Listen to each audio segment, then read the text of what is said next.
Hi అండి, good morning. చూస్తున్నారు కదా, నేను మీకు ఈ రోజున మా గుమ్మంలో, మా ఇంటి దగ్గర ఉన్నటువంటి మా గుమ్మం పక్కనే చూసారా, ఈ గుమ్మం పక్కనే నేను ఈ తమలపాకు చెట్టునైతే పెట్టడం జరిగింది.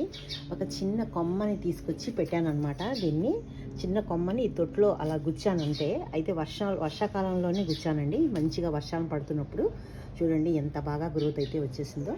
ఈ తమలపాకు చెట్టు చక్కగా వచ్చేసింది. ఇది గుమ్మం పక్కన ఆంజనేయ స్వామి పటం కింద అయితే పెట్టాను అనమాట. ఆంజనేయ స్వామికి మనకి బాగా తమలపాకులు అంటే ఆంజనేయ స్వామికి చాలా ఇష్టం కదా, అందు గురించి ఈ తమలపాకు చెట్టుని నేను ఈ విధంగా ఈ గుమ్మం పక్కనే చక్కగా ఈ విధంగా పెట్టాను. అది కూడా బాగా మంచిగా గ్రోత్ అయితే వచ్చేసింది. చూడండి చాలా బాగున్నాయి తమలపాకులు, లేత లేత తమలపాకులు. మనం ఇంట్లో వాడుకోవచ్చు, దేవుడికి కూడా చక్కగా మనం పెట్టుకోవచ్చు అన్నమాట. చూడండి మంచిగా ఆరోగ్యకరంగా ఎదిగినటువంటి ఈ తమలపాకు మొక్క.